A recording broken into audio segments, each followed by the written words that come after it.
Mas os aromas no mundo vai de alguns milênios para trás. Sim. Né? A França, já na perfumaria também, trazendo os aromas. Sim. É muito recente.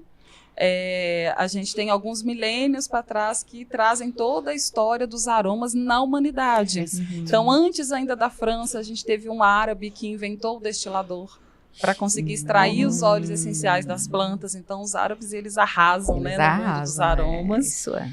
E ainda antes dos árabes, a gente tem, assim, uma história de milênios dos egípcios, de civilizações muito antigas. Até antes dos egípcios. Até muito antes, aí, de uma história muito remota da humanidade, porque a gente tem muitos registros históricos falando do uso de óleos essenciais em civilizações muito antigas, né, de 4, 5, 7 mil anos. Então, a gente ainda é muito novinho, né, no conhecimento da aromaterapia como ela é colocada hoje, mas de forma milenar, as culturas das civilizações já trabalhavam com os aromas de uma forma muito especial. Sim, com certeza. Para conexão com o sagrado, né? Então é isso que é a perfumaria ancestral, que o pessoal fala. Você conecta com a ancestralidade dessa história toda e com seus próprios ancestrais. Entendeu? Vamos dizer assim, se você me permitir, né, uma parte aqui, vamos dizer assim, algumas civilizações mais antigas, inclusive os egípcios, né, as mulheres, elas usavam muito, não só para conquista, mas também para ganhar espaço, né? Então elas usavam os perfumes, faziam também essas manipulações para poder usar para o momento certo para conseguirem os seus objetivos. Era uma iguaria também, né? Era algo assim de trato, de fino trato também, ter um aroma, né? Dependendo do aroma, então, era como se fosse uma moeda, né? Uma moeda que valia muito, até é considerada uma joia. Por isso que a gente utiliza muito do caminho das especiarias e de tantas especiarias na formulação de perfumes naturais botânicos. Então a gente chama de perfumaria ancestral, essa perfumaria mais natural, botânica, tudo aquilo que antecede a era industrial. Então é uma perfumaria feita à moda antiga, como os antigos faziam, como as grandes perfumistas da história faziam e manipulavam seus perfumes, manipulavam suas ervas para extrair delas o perfume e despertarem sua potência, né? Sim. A potência de fazer o que se quer fazer, de se transformar, de caminhar com mais presença, com mais prazer, com mais completude na vida. Então, essa perfumaria é uma perfumaria muito antiga, que trabalha a produção de tinturas, de maceração, trabalha com resinas. Os óleos essenciais só apareceram há pouco tempo, né? Então, a gente já tem as perfumistas botânicas que trabalham com perfumaria natural, já tem a facilidade de formular os seus perfumes contando com os óleos essenciais, que é o néctar da planta, o mais prático, é o suprassumo da planta já ali prontinho para você usar. Mas antes disso, tem todo um processo, né, que envolve ali você produzir tinturas de plantas. Então, geralmente, um perfumista botânico, ele tem um armário lotado de vidros com muitas tinturas em casa. E tinturas de quê? De toda planta aromática, que envolve desde as ervas até as raízes, resinas. Então, tudo que libera cheiro, que tem uma proposta de perfumar a vida, pode ser enfrascado. Era isso que eu já ia te perguntar, se toda planta é considerada aromática. Suculentas não são, por exemplo. Então, a gente não vai ter óleo essencial de suculentas. Né? Tirando elas ali, a gente vai ter quase toda planta existente no planeta é aromática. Tem um cheirinho específico. Isso. Então, a gente vai desde o alecrim, a hortelã, a erva cidreira que você utiliza na comida. Aí você tem as flores, como gerânio, rosa, lavanda, ylang-ylang, uma diversidade incrível de flores, né? Que é uma grande sedução, né? Para as mulheres, principalmente. E elas seduzem, né? Elas chamam, né? Com certeza. Cheiro maravilhoso. E é tão poderoso que a gente tem uma história, um registro histórico. A Palmira, ela sempre tem disseminado esse resgate, né? O que os perfumes mobilizaram ao longo da história. E em um determinado período, um padre chegou a proibir as pessoas de cheirarem flores, porque isso alterava o estado de prazer das pessoas. Principalmente mas altera mesmo, em todos os níveis, né? Porque tá ali, as moléculas, elas elas entram em combinação, enfim, e aí a mágica acontece.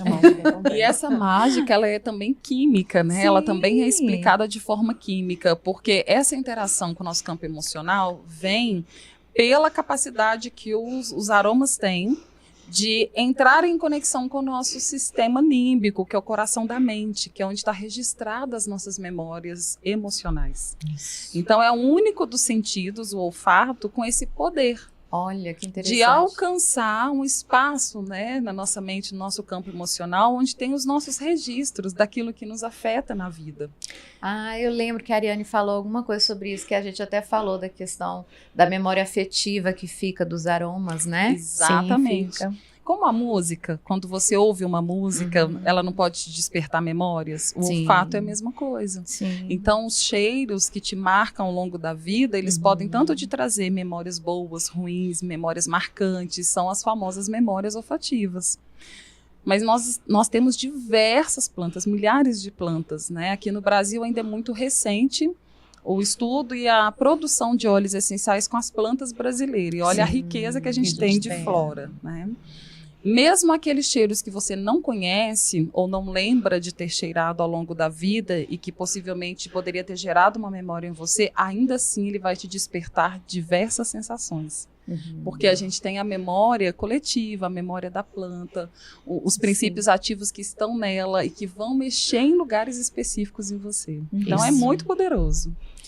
E como a perfumaria botânica trabalha de uma forma mais natural, eu fico assim, imaginando hoje em dia, porque a gente usa produto para tudo, né? E tudo perfumado. E a gente gosta de ser perfumado, tanto que a gente é atraído, né? A gente é atraído pelos aromas.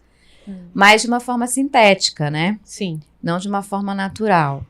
Isso não vai viciando as nossas questões do olfato, assim, eu não sei dizer os nomes específicos, mas o nosso olfato não vai ficando um pouco viciado nessas questões sintéticas e não naturais? Com certeza. E a gente pode utilizar vários termos para falar disso, né? A gente fica com o olfato muito condicionado, viciado, domesticado. Porque alguns cheiros a gente, ao longo da história, criou alguns preconceitos, né? Ou determinou que cheiro de pinho é para produto de limpeza, que lavanda é um cheiro sofisticado, que macaçá é cheiro de caatinga de mulata. Então, ao longo da história, criou-se várias referências de condicionamento dos cheiros. Sendo que a planta ela tem um potencial incrível para diversas situações, né? Por que eucalipto é só cheiro de sauna? Então, quando a indústria ela coloca determinados aromas, fragrâncias ali em determinados produtos, houve um condicionamento de você se limitar a entender que aquele cheiro é só para aquilo, né? E sim, o nosso olfato ele acaba ficando um pouco... Vou falar até um pouco enfraquecido, né? Porque realmente não tem aquela história de que quando você passa o seu perfume, ao longo do dia você deixa de sentir. Sendo que eu tô falando de um perfume industrial que ele tem fixadores sintéticos e ele está em você. As outras pessoas vão perceber, mas o seu nariz acabou ficando saturado. Você não sente, né? Você não sente, né? Esse processo, ele me trouxe um convite de realmente fazer uma limpeza olfativa. Eu usava perfume todos os dias, perfume industrializado, todos os dias, adoro, tem vários. Só que eu aprendi a usar de uma outra forma, menos danosa para minha saúde, não aplicando direto na pele, aplicando no tecido, na roupa. Olha, e a gente escuta bastante, não é na roupa. Joga no ar, passa assim rápido. Porque como tem muita molécula sintética ali, a gente tem um potencial de disruptor endócrino, né? Já tem vários médicos e estudos falando sobre isso. Então, há uma importante moderação a se fazer no uso de produtos químicos em contato direto com a nossa pele. E a gente sempre aplica em locais que são justamente próximos às glândulas, né? É verdade. Né? No pescoço, nas áreas quentes, aqui ó, atrás da orelha. Então, isso tem uma repercussão no nosso organismo, no nosso sistema endócrino, que tem que ser cuidado. Intercalar pode ser mais interessante em você começar a aderir um pouco à perfumaria natural, que é 100% natural, ela não tem nenhuma química sintética, né? A diferença basicamente é que os cientistas, eles isolam a molécula aromática de uma planta e fazem a cópia dela em laboratório e produzem isso em larga escala. Porque para aplicar em produtos diversos, né, precisa de uma quantidade muito grande dessas moléculas aromáticas. E aí se dá o processo de produção de um perfume industrializado. Ok. O perfume natural, não. Você tem a própria química da planta. É química. Óleo essencial é química. Sim, química claro. Natural, né? Então tem que ter essa ponderação também de uso, o uso responsável e consciente, mas você não tem algo que é sintético e que vai acoplar ali nos seus receptores, né, de uma forma não natural. Então ela vai te fazer um processo terapêutico, né? A diferença também é básica. Perfumaria industrializada é para perfumar, para dar cheiro. O perfume botânico, ele é terapêutico. Porque se um óleo essencial, um cheiro natural, tem a capacidade de interagir com o nosso sistema emocional, o perfume natural ele vai fazer isso.